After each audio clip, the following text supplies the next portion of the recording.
been southbound, I've been hellbound, riding on the midnight train. Going too fast now, think I'll slow down, standing in the pouring rain.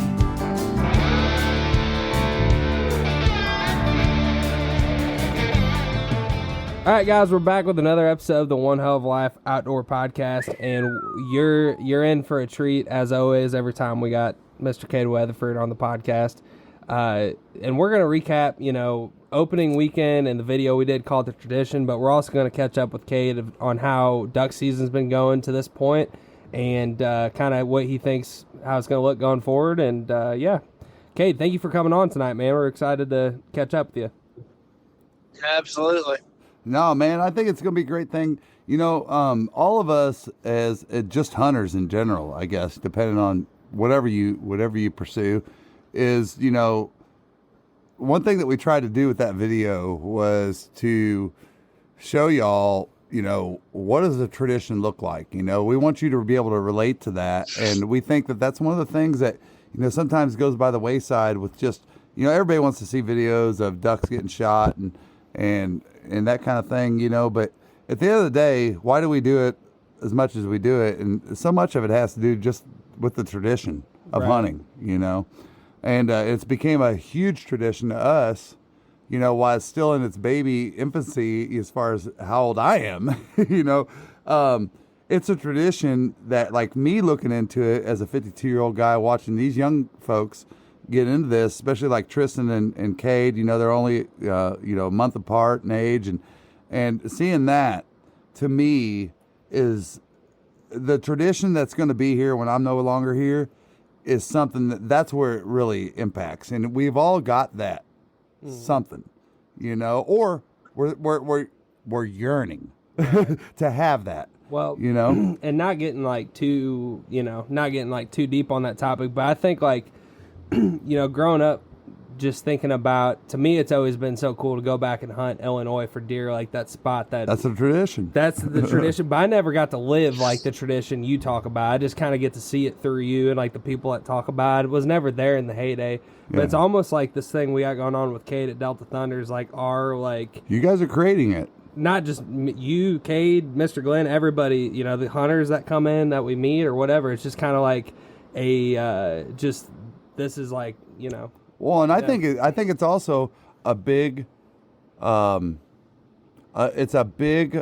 confirmation mark of what Delta Thunder is all about. Mm-hmm. Because in reality, what really happens is every group of hunter that Kade has, that's part of their tradition. Yeah. And Kade, as an outfitter, recognizes that and helps people create that, help enjoy that, and that is something to be said that I never really kind of even thought about till just now, is just how many traditions you guys are entertaining throughout a waterfowl season. You know what I mean? It's really it's a cool place to be from an outfitter. I mean, I know you guys work hard and grind and all that thing, and at the end of the day, you're just like, man, I'm sick of ducks when duck season gets over with. But really, doesn't that keep you guys so super fueled to just see those like I know Shay and those guys come down. Man, that's a tradition I know that you guys look forward to. It's always nice seeing, the same faces. In the younger years, not saying Delta Thunder's very old. It was established in 2018, but, over time, a few years, you start getting to see the same faces. And some of them are faces that you've seen since the beginning, and it's great seeing them every year. And, you're always happy to see them, and they're always happy to see you. And you kind of build a relationship with them. And it's not really, it turns into, everybody comes and, they hunt as long as they kill them. But the one year that they don't kill them, you'll never see them again. And, you get them groups that come in here and they're going to come, regardless. Some years they might, smash them, and other years they might not fire a shot, but they're still, they know it's hunting, and they know the opportunities here. They know what the ground is capable of, and they know the people that they're dealing with, which is me, and we get along real well, and everything works out great. No, I think that's so important, And that you make a key point there is that it's about the experience, and we've said this before, but you know, if you really think about all the times you've been hunting anything, it's easier to remember big game, but when it comes to birds, it's not, you know, because you shoot so many of them, you know, you get 6 of them, you know, per day if you shoot that many or whatever. So it's a little bit hard to remember every bird you shot. But what you do remember is those goofy times when the birds aren't flying and you're just trying to make the best of it. And it's those, it might be that coffee in the blind. It might be a funny story or whatever it is. It's around the fire back at duck camp. It's having, you know, like that one time we cooked all that speck up, you know, I mean, those are the things you're going to remember. And those are things that are vital to a good tradition, I think. 100%. Well, Kade, leading up to duck season this year, you know, and I probably know this just from talking to you, but I don't remember, but like leading up to duck season this year, can you give us kind of a rundown, like what were the conditions like for an outfitter, you know, because it's always different, you know, since we've known you, you know, some years you got water, some years you don't, some years there's ducks here a month before season, and some years they show up the day before season, you know, so give us kind of a rundown, you know, how you felt about duck season going into it, you know? It was really hard to say because let's go back. You know, duck season, everybody thinks duck season starts November 18th, but it really doesn't.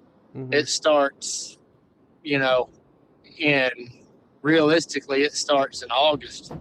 And I'm not talking about the hunt. I'm talking about all the conditions that it takes to make a good hunt. Mm-hmm. It starts earlier. So we're not going to worry about the spring. The spring was fairly dry, and then we had some good rains earlier in the summer, and then when it quit raining, I mean, it stopped raining.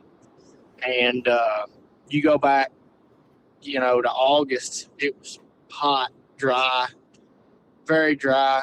The moisture in the dirt was really, the water table was very low, meaning that the water in the dirt, the saturated water in the dirt, was very. Duck hunters, y'all need to check out Williamson Outfitters down on the Florida Panhandle this season. They offer some of the best coastal duck hunting and inshore fishing east of the Mississippi, targeting species like redheads, bluebills, buffleheads, and canvasbacks, just to name a few.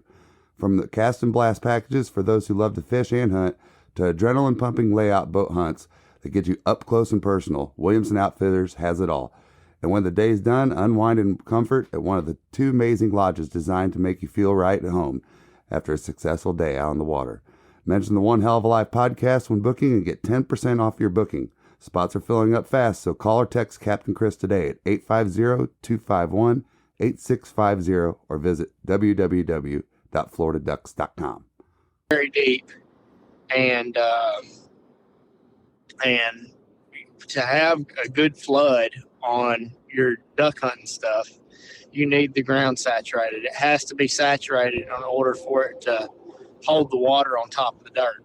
Mm-hmm. And the dirt it'll just soak the water up if there's no moisture in the dirt to keep it on top. Mm-hmm.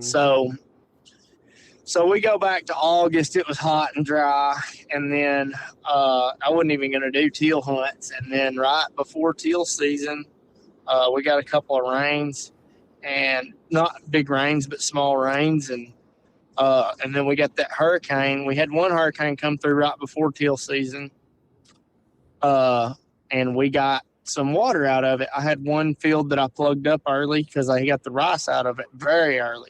Mm-hmm. I mean, everybody was, and that's another thing, everybody was harvesting rice really, really early this year. I mean, it seems like it's earlier every year. If you go back last 2 years that I've been on this podcast, you'll hear me talking about how early the rice is, but it just seems like every year it's earlier and earlier and earlier. And,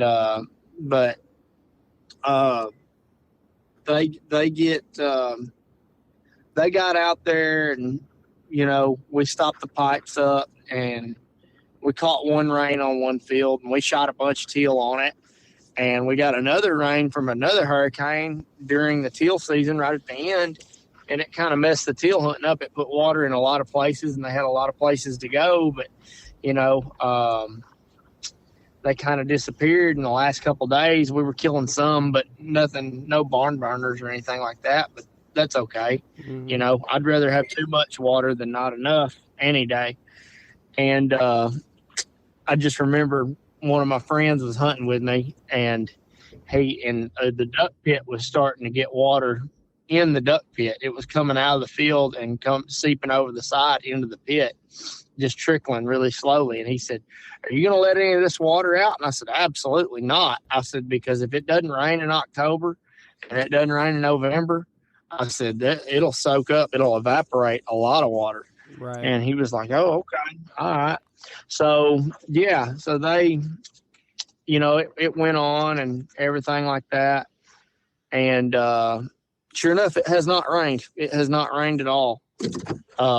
It hasn't rained at all since we had the hurricane. And we've had a few little bitty showers that were 1/10 or whatever, but nothing crazy. But we're supposed to be getting, good Lord willing, we got a good chance of rain Saturday. Right now it says 100%.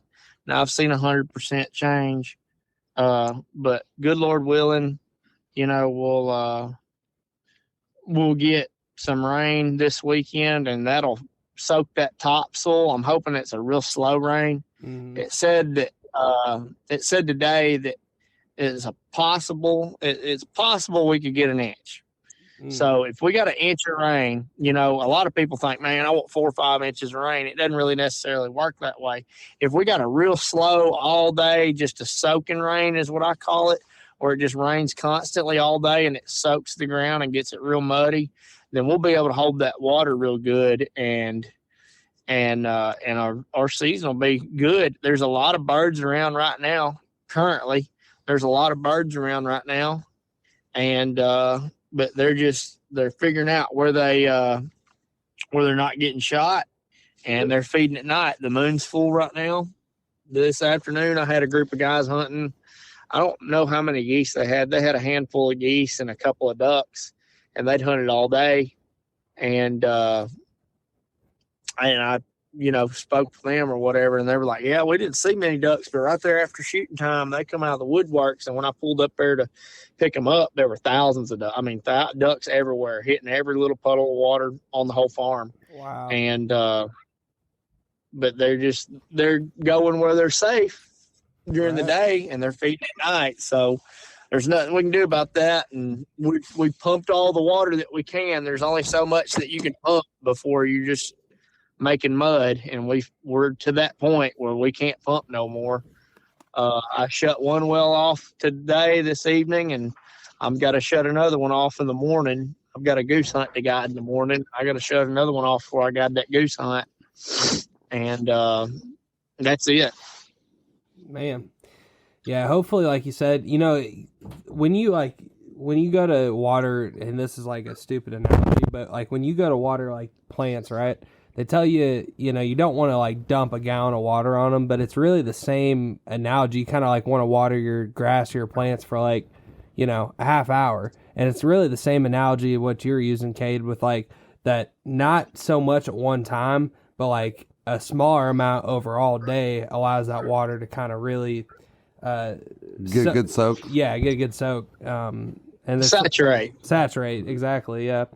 But man, going into, we've, over the years that we've hunted out there opening weekend, like, there's been times, and you said this on this podcast many times, you could have folks come out the same weekend 5 years in a row and could be 5 different results, and we've been fortunate enough the last 2 years on opening weekend to do pretty good out there with you, and this year was basically kind of a repeat of what happened last year, and where the Saturday was like pretty solid, like we just about shot 4 limits out of 5 or whatever, and then the next day shoot a 5-man and get up out of there, and definitely super thankful to have that kind of success early on, and it just really lended to making a fun time and a cool video.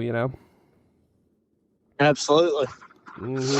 No, but if we're going to start talking about the video, let's break down a little bit of this. And one of the best moments from that whole video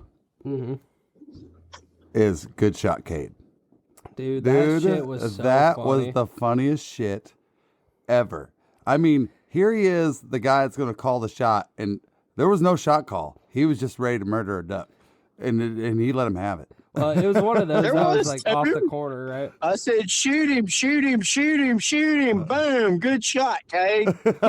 Yeah, you were the only one that shot. Well, because we were having some mechanical failure to the dirty guns. God. Yes. Well, okay, before we get too down the road onto that outside of this good shot Kade thing, fuck, what was I gonna say about the good shot thing? Shit, I completely just pulled a Tony. I don't remember my train of thought. All right, continue with what the hell you guys were going to talk about, because I completely forgot. No, to start out that day, it was just like any beautiful Arkansas sunrise that you wait all year for, and I love, part of that tradition has gotten even deeper instilled to me is that dog being there, and I know that's important to you. It's Tucker's second year, and we've been able to be there since Tucker's very first hunt, and that's part of the tradition, right? So what does that mean to you? Like with you and Tucker and the relationship that you have, talk a little bit about that, what that's been for you, because I know you had a long, deep relationship with your previous dog. Yeah, well, it's just kind of, I'll go back and talk about Bo a little bit.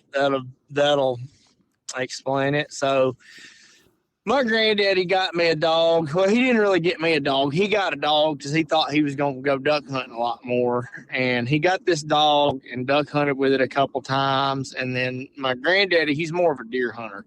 Now he's a good duck hunter. I'm not saying he's not a good duck hunter. He wore him out back in the day. If deer season's in, he's going deer hunting over.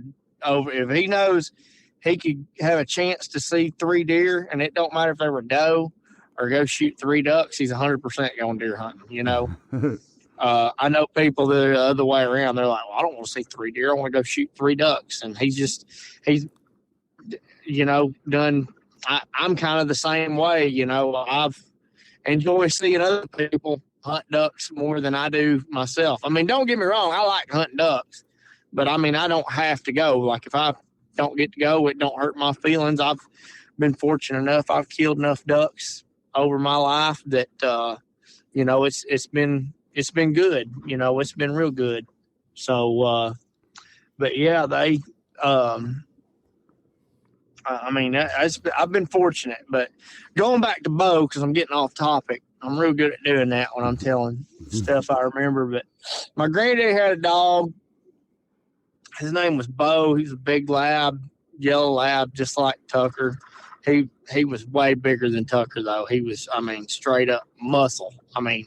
He was, when I got him, I remember when I actually got him. So I'd go down to my grandparents and duck hunt, and my granddad would go deer hunting. I'd say, I want to go duck hunting. Well, all right, you can go duck hunting. I was like, well, can I take Bo? He's like, yeah, take Bo. He needs to go. So we'd take Bo. I'd take Bo, and I'd go out there and shoot them ducks, and he'd pick them up for me. And that was my very first dog, And then finally, I don't know, about after a year, he was about a year old.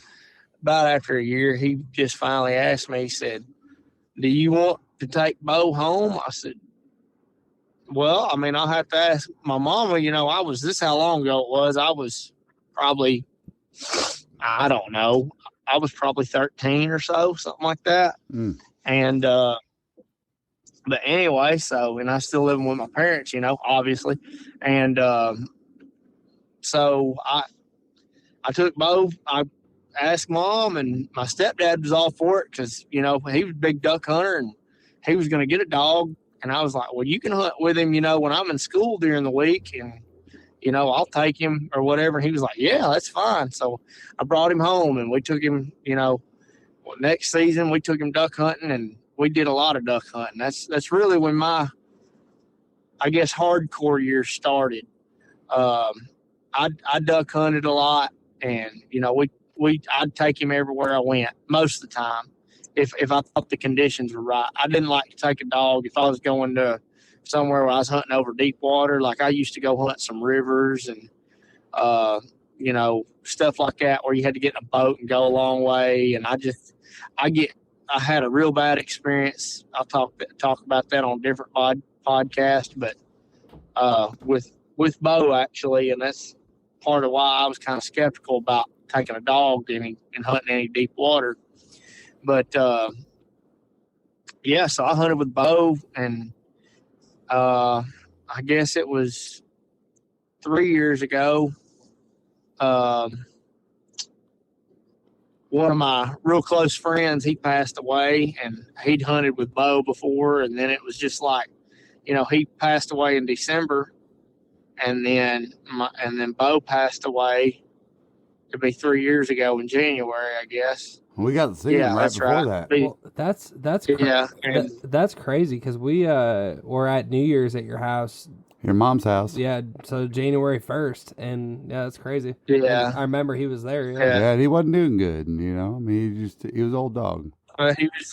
He's just old, and he did his work. He did his job, and he picked up. I don't know how many ducks that dog picked up. I really don't know. I couldn't guess a number. Because, I know how many ducks he picked up with me, but he hunted with my stepdad, Robbie, as well. And, he would be hammering them. And then I'd take him, when I wasn't in school, or sometimes I'd skip school and go hunting. He went with me every time. Nobody's ever done that. That dog. That was my first dog, man. My granddaddy got me that dog, and that's he gave me that dog, and that's what was real special about it to me. And it tore me up, man. And I was like, my stepdad was telling. It's in the teens that morning, and maybe you're chasing ducks or geese. But now it's September, and it's 85 degrees, and you're hunting early teal or geese. As a waterfowler, you need dependable weather protection that will not break the bank. Founded in 1996, Frog Togs is not only the leader in breathable wader technology, but a company you can depend on to keep you warm and dry, head to toe, no matter your hunting environment. Stay bone dry by using discount code ZD315 for 15% off not only your first purchase, like most discount codes, but how about every single purchase you make from now until December 31st, 2024? You need to get another dog. And I was like, I just can't do it right now. It won't be the same. Bo's drive, it takes a special kind of dog to have that drive, one that when you get up early, that dog's waiting at the door, assuming that you're going hunting. Yeah. That's the kind of, and he had two personalities. That's the crazy thing, man. Between Bo and Tucker, this is what just blows my mind to this day. They got two personalities. When you take them home, they act like a pet. They don't run around like crazy. They'll sit there and lay on the couch, and they'll come up to you and want to be petted on. And Bo was the same way. He was just a lazy bum at home. But when you took him duck hunting, or when you went to the door and you were in a and it was early in the morning, he knew what you were going to do. And he would literally, he changed personalities. He'd go to that crazy, high driven dog. Hey, Kade, all right. So when they saw you coming up to the door, they'd be there waiting on you, and they knew what was up. Yeah. And you'd go out the door, and as soon as you get to the field and let the dog out of the back seat of the truck. My dogs don't ride in the back end of the truck. That's your buddy. That's what a lot of people don't get. I see all these people around here. They got these big ass gunner kennels, and they put them in the back end of the truck, and they keep them cooped up in that little kennel. That dog, both of them, they're my companions. Mm-hmm. I rely on them. They're a guide. Right. They're a tool. It makes my job harder. It makes picking them ducks up go a lot quicker, so I can get them dead ducks in the pit, and we can start shooting the next volley a lot quicker. Mm-hmm. They ride my back seat. A truck can be replaced. Yeah. You know, but you know, I'm thankful I get to ride in your front seat. my dog rides in, well, he ain't that good, but he gets to ride in the back seat. But you know, my dog rides in the truck. They don't ride in the back end. He rides in the truck all the time. But when you let him out of the truck and he's going around, you know, and you get on that side by side and you start heading out to the field and he's running and he knows what's up. He's sniffing around. He's excited as you are to go. You know, that's what you look for in a dog. Bo did the same thing, and so does Tucker. It's crazy. They got that double personality. You take them home, they act like a pet all summer long. You know, they act like a pet, but when it's duck season, they just change, and it's crazy. It's crazy to me. So you go through the experience, and you know, like you know, Robbie was talking to you about, and you said, you know, no, not right now, and everything, and we're thankful we got to be with you through that process, you know, but you know, all of a sudden we're like, I mean, you kept some of it under wraps to us. I mean, because I remember being surprised that all of a sudden, here's Tucker. Yeah. Yeah, and well, you kept saying, "Yeah, I'm gonna get another dog. I'm gonna get a dog, and we get a dog," and of course, you had him with the trainer and stuff. Talk a little bit about that, about what you wanted out of the trainer with Tucker, because I think that's important. Tristan, I didn't even catch that from you to me, but Tristan was telling me that, you know, you didn't need him to do well. And yeah, go ahead. Kade never told me this. I was talking to Colton just when we were hunting just a couple weeks ago, and he was telling me you were somewhere, Kade, and he was saying that you know, when you were looking for a dog or with the trainer, you're like, I don't need like these crazy hand signals and all this stuff. You're like, I wanted a dog, and this is Colton telling me this, that could use his nose and get downwind of those ducks and pick them up. Well, that's what I've always liked, a dog that uses his nose. Both Bo and Tucker, they both use their nose. You get them downwind, they get it every time. Yeah. No, I've definitely seen that. If you learn, you know, I've hunted with a bunch of dogs, seen everything, seen the best ones, seen the worst ones. And a lot of these guys, they go and they spend money on these dogs. They spend $10,000, $12,000, $15,000 to get this dog to run in a straight line and then do the hand signals and everything like that. And that's great and all, but I don't have to have that. Yeah. Why would I spend that much when I can get the dog? If I told my dog trainer, look, you know, he was like, so what exactly are you wanting him to do? He asked me that. And my dog trainer's a great guy. Did a real good job with him. And you know, he was like, what exactly do you want him to do? I said, look, it's this simple. I want to be able to point the direction that the duck fell and send the dog, and he run a straight line. And if he runs past it, he'll use his nose and wind it. Or if I don't know exactly where it fell at, he just runs out there, gets downwind of it, and when he smells it, he'll start looking. Yeah. You know, and I let him go. And that's what he does. And dude, he started doing that. I saw him do that immediately. The very first hunt that we were with him. I mean, that's what kind of blew my mind, is that you sent Tucker out there, and I was like, damn, dude. I mean, he's got an innate ability to do that. I mean, it's like a power, it's like a superpower kind of thing that he's got, but he's really good at it. Oh yeah, dude. I'm happy with him. I am. I'm proud of him, and you know, he might not be the greatest duck dog in the world, but he does exactly what I want to do. He doesn't break. Bo would break. That's their differences. Bo didn't care, and you could. You know, a lot of people like put a collar on him and shock him when he does that. Bo was so big. This is what people don't understand. Bo was so big and so muscled up, just a big meathead. You could turn a collar all the way up to 10, and I mean light him up, and he'd just take it. Like he didn't mind. It was like the Incredible Hulk.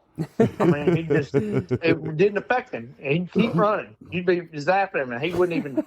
You'd be like, "Is this thing working?" And then I remember my stepdad put it on himself one day and hit it to make sure it was working. He said, "Yeah, lit my ass up. That thing works really good. So, I mean, it is what it is. But by that time, he was about 4 years old. And, about when they're about that time, they don't break,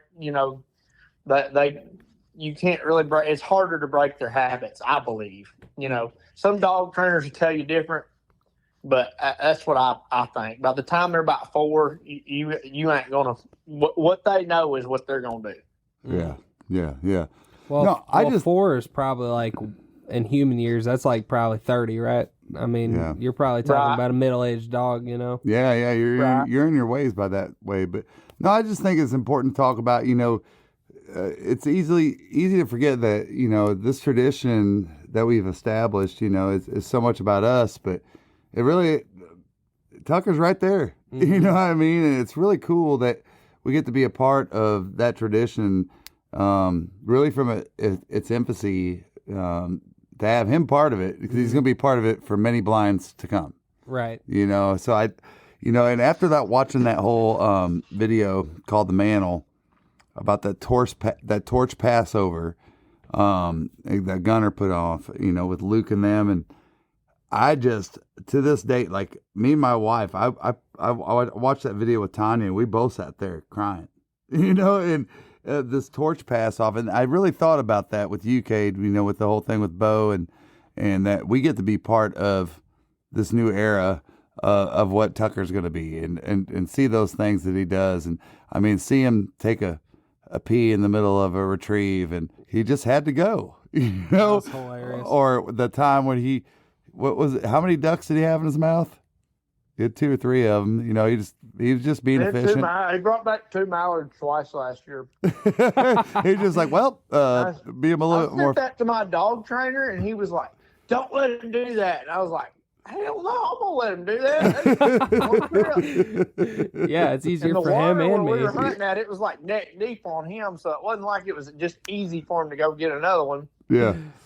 Yeah, no. He's used to running through 8 inches, 10 inches of water, not 3 feet. But man, the whole point out, and I don't want to dig this tradition thing in too deep, but another thing that makes that thing that's such a special part of the tradition is Kade. Her just boldly challenging herself to accept something that she doesn't understand, to come be a part of it, be one of the guys. I mean, I've always known, with Kade, the way she is and the way her personality, she can blend in with anybody. Well, she also is one girl with 4 brothers, so it's kind of one of those deals. Yeah, she can hang out with the bros. I mean, she does a good job of that and cutting up with the boys and everything else like that. But to see her, for me is really super special. I know it's super special for you, and I know that if we don't bring Cade's always going, "Why aren't you bringing Kade?" Yeah, I think Kade and Kade would be cool with if me and my dad didn't go and they just got to hunt. Yeah, they just went hunting. Exactly. Oh, I guarantee you we would. But no, it's all about creating your own tradition. And if you're listening to this podcast and you're just like, man, and I know there's a lot of people out there, because there's so many people don't have a forward path into the sport, is that you can create that tradition yourself. And it just takes a little bit of boldness, and Tristan has seen this all his life. And I am going to brag a little bit about me right now, because I've taken that boldness from somebody that established that boldness for me, that said, hey, by damn, we're going to go to this hunting camp every year, and we're going to have traditional Thanksgiving at deer camp. Everybody would leave their families and go to deer camp up in public land. And that was more important than spending time with their family during Thanksgiving, and that was all started by one person. And so you can be that person, it's just, you can, I guess it's just, you can create your own tradition if you have the damn willpower to do it. Right. I mean, you really can. And if you don't know enough, get with somebody else and be part of their tradition. And most of the time I have found that we're talking about this topic of tradition. We're not talking about fly-by-night hunters. We're not talking about people that are shitheads out there. I mean, we're talking about people that have core values, deep feelings into what we do here. And, you know, if you don't know how to get plugged into a tradition, reach out to us and we'll try to help you out. I mean, we're as game of creating any tradition out of, I mean, how deep do we go with that spiral? Right. You know? Yeah, we'd love to create a tradition with everybody we ever met, you know, that kind of thing. But you find your avenue, I guess, you know, but it takes you taking the effort. It's like Tristan's big about this, just because I've instilled it in his head. Is like, I want to help every hunter get into the sport, whether it's duck hunting, deer hunting, bow hunting, whatever it is. But you got to put forth the effort. You know, you have to. I'm not going to sit there and are you going hunting this weekend? Right. No, you better be blowing up my phone saying, bro, are we going this hunting this weekend? I'm like, this gosh damn guy won't leave me alone. You know, he wants to go hunting. But that's who you want to be. And your tradition will come out of that. Oh, 100%. And I think the other thing too is like, you know, to piggyback on that, like I wish that we could hunt with everybody that like you know, you send a message to and they're like, man, we should hunt at some point, you know, like you wish you could do all those things, and you know, you might connect with one or two new people every year or whatever, and it's those moments are always great, you know, when you connect with somebody else on a hunt. And piggyback on that. Yeah, no, and I think you just organically, it just happens. If you, just like us, Tristan, we remember sitting there looking at maps of Arkansas, pulling up WMA maps, pulling up stuff on HuntWise, researching outfitters. We were at the infancy stage. I mean, literally. I think about how little we knew. Yeah, we knew so little. And guess what? It's intimidating, dude. We waited a year before we even decided we had the guts to go hunt Arkansas public land. But what we did in that process, though, was said, you know what? Let's book with somebody local. And if anything, we'll shake some hands. We'll make some good relationships and just take it from there. And we're sitting here talking with all y'all because we were bold enough. What, it's been 5 years now? 6 years? No, that was like 5 years. That was 2020, so I think it's 4 years. Yeah. But it took that leap of faith, that step of adventure to say, I'm going to go do this, man. And if you're a good person and you treat people better than you treat yourself, those relationships and those traditions will come organically. They just will. And if you're fake and you're not that way, they won't. I mean, they just won't. 100%. Well, you know, Kate, going into the rest of the first split for you guys and kind of how this second, you know, phase has gone, like how's things been, and just give us a rundown on, you know, the conditions and just what life has been at Delta Thunders recently. Very dry. Yeah. Very dry. Yeah, but like I said earlier, I'm hoping we get this rain and all will be well if we get this rain. We got like 3 rain chances actually. And I think it ain't gonna hurt the duck hunting. I tell you that much. I'm not saying that the duck hunting's bad, but I'm just saying it's hard because every little body of water that's around, the ducks are getting shot over it. And when they're not safe, they're not stupid. I mean, they keep getting shot at, they're gonna leave, go elsewhere. So we get some rain, that'll put some more places for them to sit where they're comfortable, and that'll attract more ducks to the area. Right. It's kind of like that old saying, high tide lifts all boats, but it's almost like literally the high water lifts all duck hunting. Yeah. Because it can be a double-edged sword when there's so much water. There is such thing as too much water. I've had that too many times, but I don't think we're going to get that this year. Yeah. We might. I mean, we might. It was dry last year. We ended up flooding right at the end. So, I mean, it could. A lot can happen in a month. Yeah. It was so dry at the end of last season. Like, we came out there at the end of last season, and it was like the road. You could not get down the damn road to that one spot, you know. You guys did Didn't you guys, like, do some crazy like shuttle a boat across or something at one point? No, we left the side by side on the island and took a boat down the county road to get to the side by side to go to the duck pit. You gotta do what you gotta do, I guess, huh? Well, it is what it is. Well, the next time, I know that my dad's going to be out there here in the next couple of weeks, but I'm looking forward to the next time I'm going to be out there. My cousin, step-cousin actually, a couple of his buddies are coming out there to hunt with you, Kade, and we're looking forward to doing that whole ordeal. That's January 3rd weekend, but you're going to be going out there between now and then to duck hunt? Oh, yeah, baby. Yes. So one of the greatest things and one of the worst things that your company can tell you is that you have a use it or lose it policy on PTO.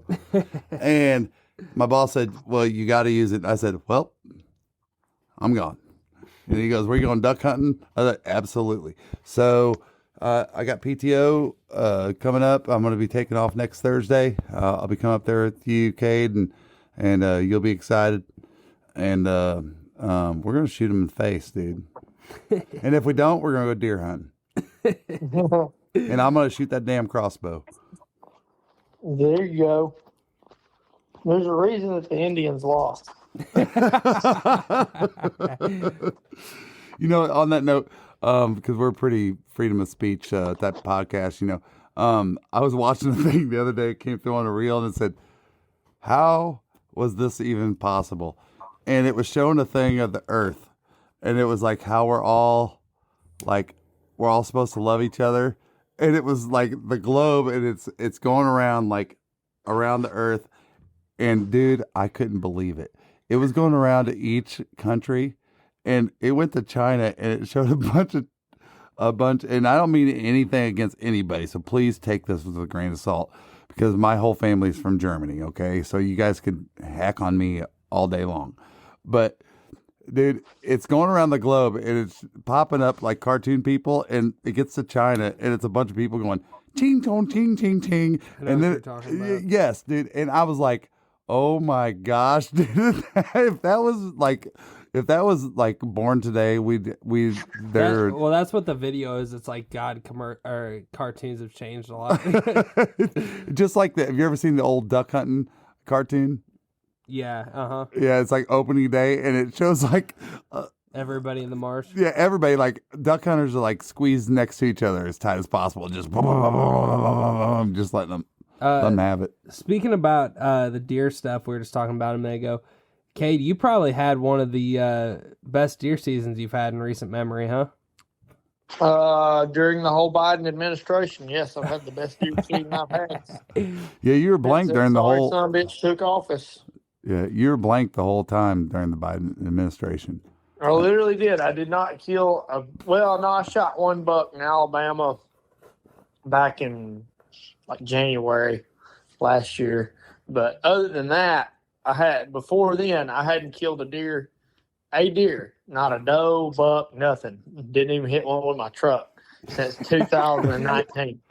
Dude, I didn't even think about how Biden plays into deer patterns. I never even thought about that. I'm telling you, that son of a bitch, he can't ban the guns, so he's making it not rain somehow. He's like, well, if I can't ban their guns, hell, I'll just make the hunting bad. That's hilarious, man. You know, one thing, son of a bitch. I wanted to touch on this when you were talking about the beginning of like what the season was going to look like, Tristan, and stuff. And one thing that was really odd, even being there opening weekend, is the lack of specs. Dude, the geese seem like they took a lot later migration this year. I mean, I remember you guys during spec season just going, yeah, they're not here. Well, you know something though, Tony? It's going back to how it used to be, which is a good thing. It used to not be a lot of geese early like there's been. That it used to be just like a few, and then a few. I remember usually right after Halloween, like give or take 5 days a week, something like that. you wouldn't see no geese nowhere. And then all of a sudden one day, bam, they'd be there. They'd just show up. And there'd be thousands of snow geese, millions. I mean, I wish I would have took pictures of back then. There was a lot more snow geese then than there is now. There's still a bunch of them, but I'm telling you, it wasn't like you see one giant wad of them. I'm telling you, every wad that you saw was, I mean, just a 2-mile long cloud of geese every direction. That's how it used to be. And but yeah, them geese, they wouldn't show up till right before duck season, and there wouldn't even be like a ton of them here. But like, I just want to say that, like, you know, you might see a few of them, and then one day you'd wake up and go out there deer hunting not deer hunting, duck hunting, and they're just boom, they'd be everywhere. I mean, just overnight, just they'd be there. And, you know, my cousin Riley that lives up in Michigan, you know, they haven't had the snowfall that they usually have. Well, he's been sending me videos of some big snow that they've been getting up there. So that's really promising as well. So that's how it used to be. Now, the only thing that's different is it used to never be this dry. I don't ever in my whole life remember it not raining at all in the month of November. Or October. Like it'll either rain in October, not November, or not in October and then rain in November. You know, it wasn't both of them months, you know, especially after a hurricane. Usually you get one hurricane, it stays pretty wet the whole year and you got water problems. I remember the last hurricanes we've always had water problems that year, meaning too much water. Yeah. And it just makes it getting to where you're hunting at difficult. But yeah, it's looking like how it used to be. That's what I got to say about that. So, what do you think about your the snow goose projection this year? You think it's going to be a good year? I have no idea because that avian bird flu was killing a bunch of them. Are you being serious? I'm being really serious. It's like a whole bunch of them. Really? Yeah, I talked to one guy that picked up like 350 geese out of one field this morning. Jeez. No way. And then out of my field, one of my fields, the other morning we were duck hunting. And poor Tucker, I'd send him after a duck and he'd bring back a goose every time. Wow. There was that many of them laying out there. I'd send him out there after a duck and he'd see the goose laying on the ground. He'd go get the goose and bring it back. Oh my gosh. And so we had to pick up all the geese that were around the pit so he could pick the ducks up. And then eventually he started picking up the ducks we were killing.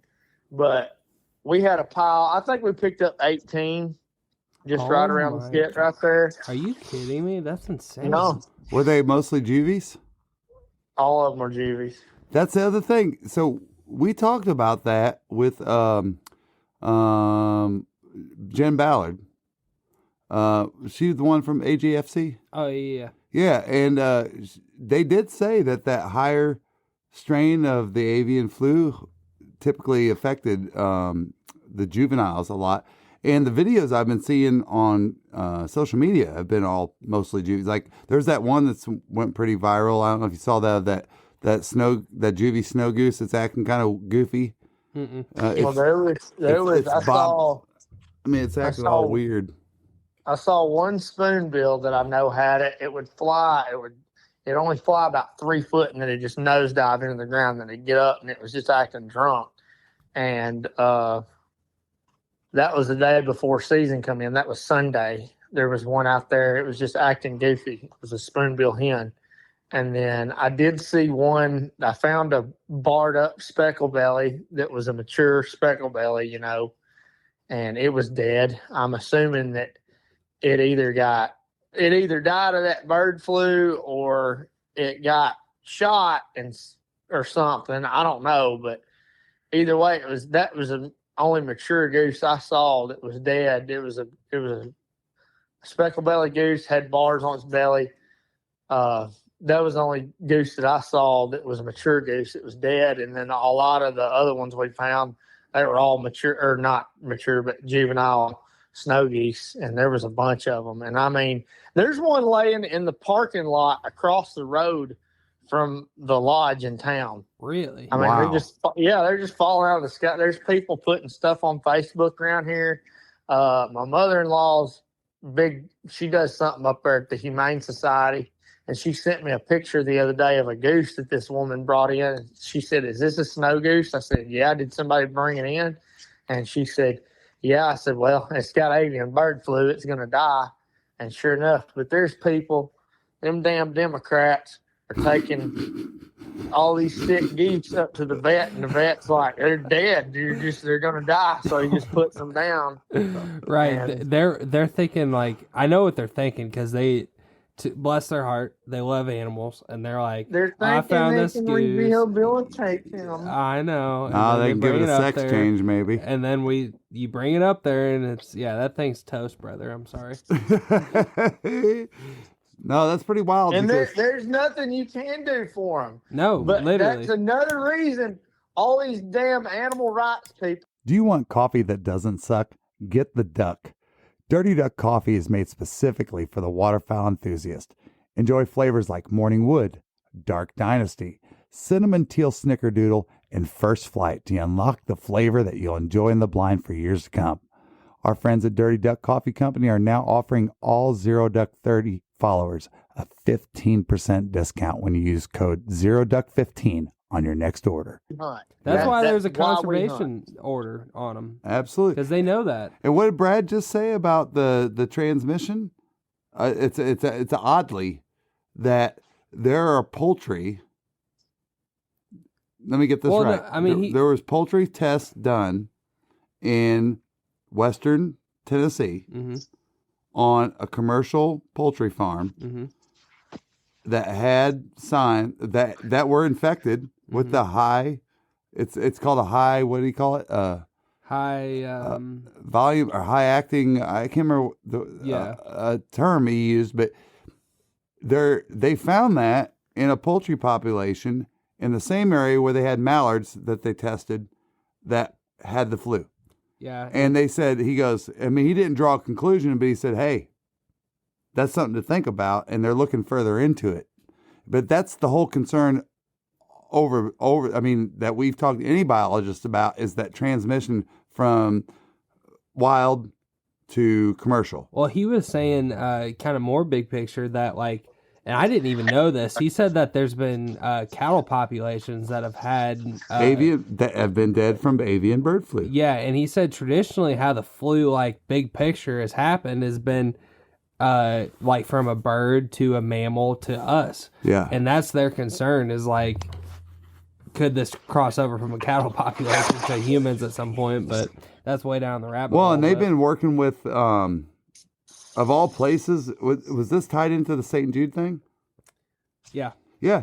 They've been working. I think, yeah. St. Jude had an interest in this. So the super brains of the world, it's been identified enough that they wanted to reach out to the what community you want to call that? I guess the wildlife community to study this and dig deeper into it. It's pretty interesting, man. Y'all have to go back and listen to that podcast, because it's the fact that St. Jude's involved is that's the one that kind of took me by. I was like, whoa, it's on their radar, 100%, yeah. So, but that's good preventative stuff.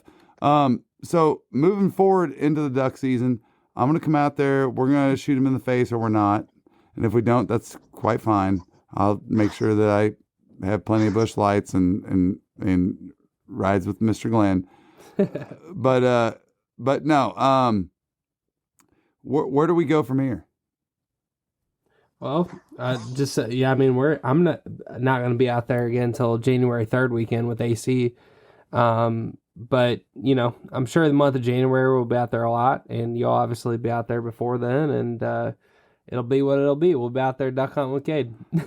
But I'm telling you guys, get it in now.